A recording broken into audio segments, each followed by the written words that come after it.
एक बार फिर से बता दें, यदि लाइव आप हमारे इस कार्यक्रम का हिस्सा बनना चाहते हैं, स्क्रीन पर लगातार हमारे स्टूडियो नंबर फ्लैश हो रहे हैं, जल्दी से आप उन्हीं नंबरों पर संपर्क करके विस्तार पूर्वक जानकारी ले सकते हैं। इसी के बाद एक बार फिर से स्वागत करेंगे गुरुजी का। गुरुजी बहुत बहुत स्वागत है आपका।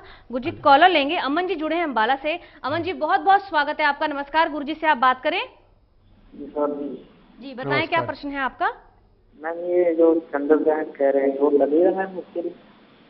जी एक बार फिर से पूछे, क्या प्रश्न था आपका? हम चंद्र ग्रहण जो कह रहे हैं, चंद्र ग्रहण वो लग रहा है मैम मुश्किल?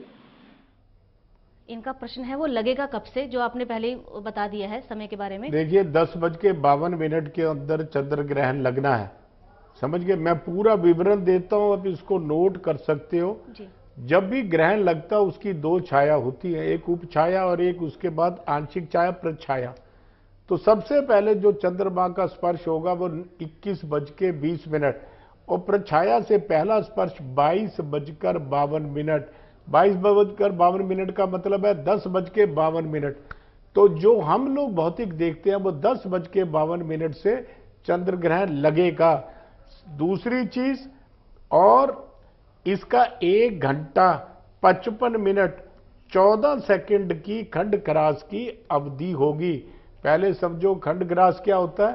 खंड ग्रास का मतलब है कि चंद्रमा पूरा नहीं, थोड़ा सा हिस्से पर एक खंड मैंने एक अंग के ऊपर उसके ग्रहण लगता है, और सुबह 12:48 के ऊपर मोक्ष।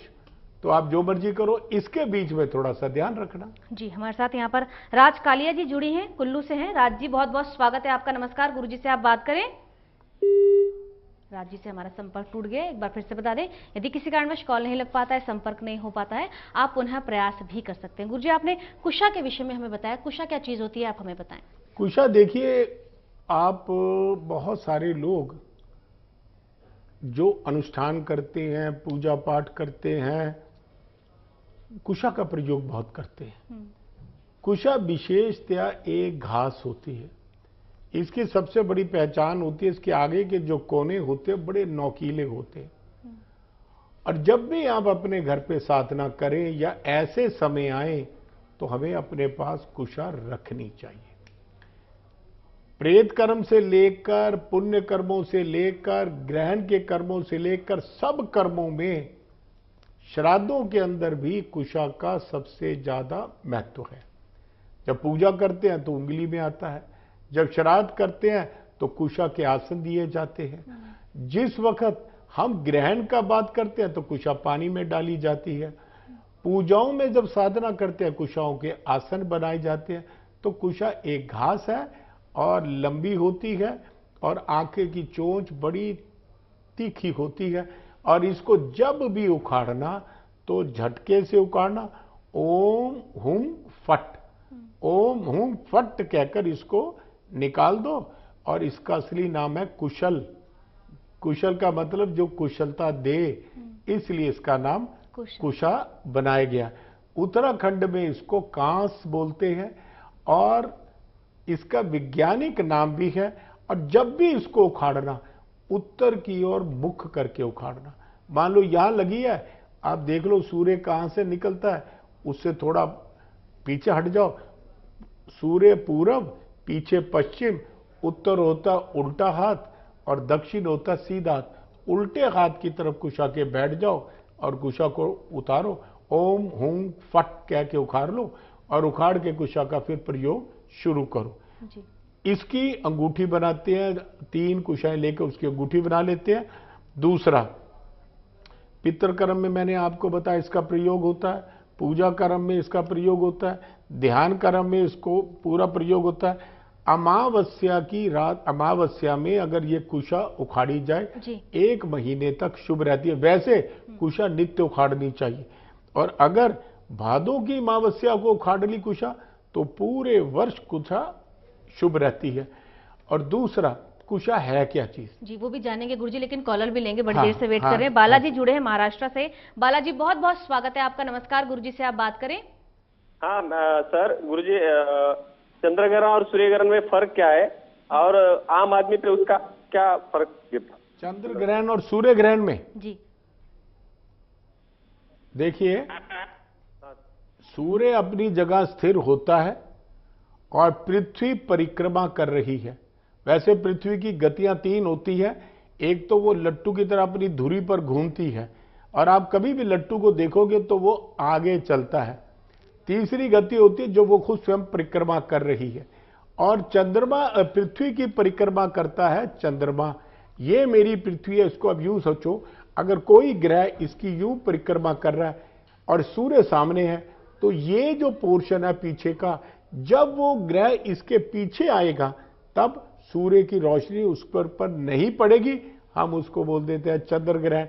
यानी कि सूर्य और चंद्रमा के बीच में जब पृथ्वी आ जाए उसको बोल देते हैं चंद्र ग्रह, एक चीज।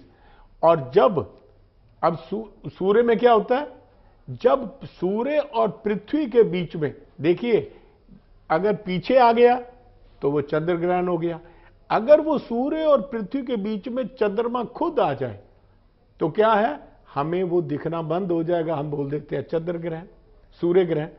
इसलिए सूर्य ग्रहण और चंद्र ग्रहण का ये अर्थ है। जी, कॉलर एक और जुड़े हैं, प्रभजोत जी हैं महाराष्ट्र से। प्रभजोत जी, बहुत बहुत स्वागत है आपका। नमस्कार, गुरुजी से आप बात करें। प्रभजोत जी, आपको हमारी आवाज आ रही है? हेलो जी, बताएं क्या प्रश्न है आपका?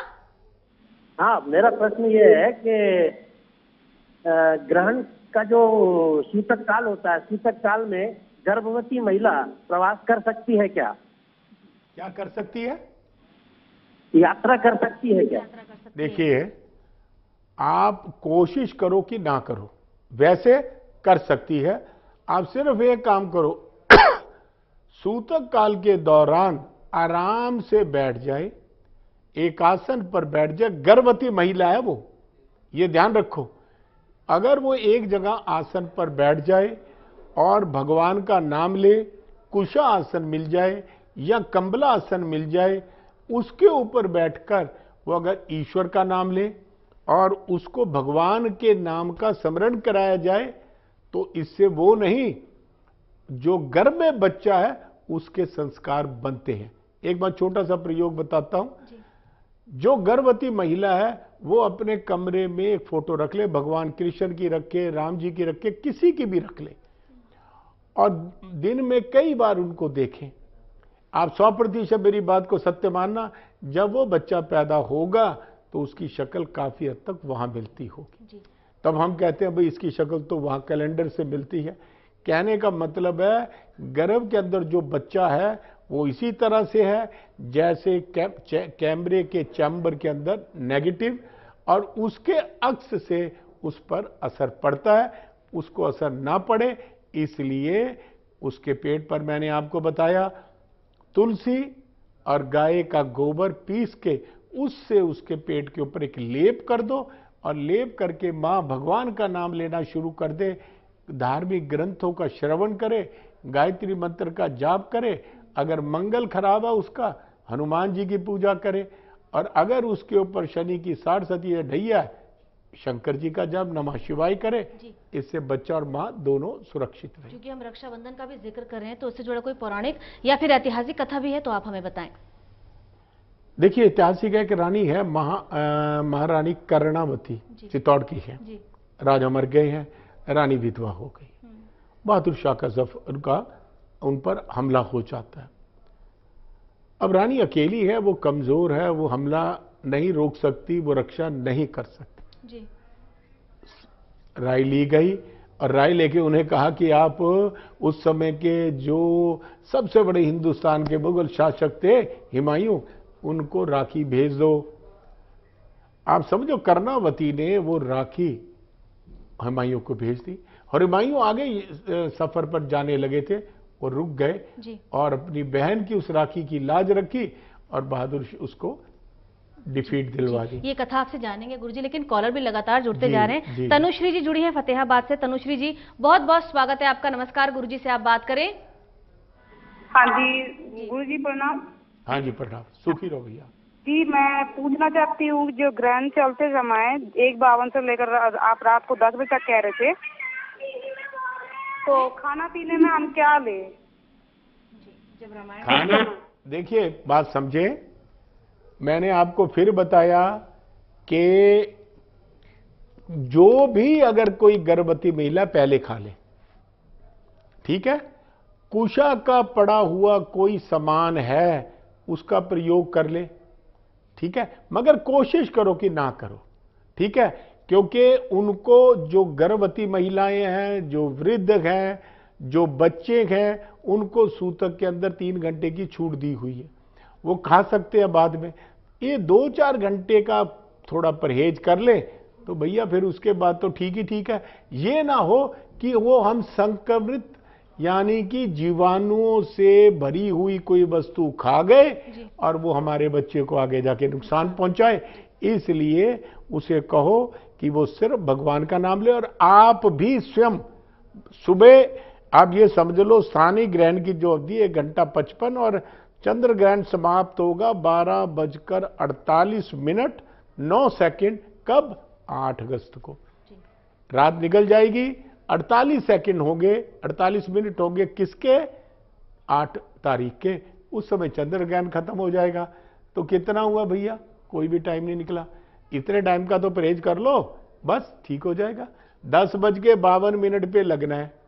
10:52 से लेके 12, 1 घंटा 55-56 मिनट नहीं रह सकते? रहो। सूतक मिला के 5 घंटे 6 घंटे। उपछाया का सबसे पहला जो इंप्रेशन आता है वो 5 घंटे का है। मुख्य जो है 1 घंटा 55 मिनट है।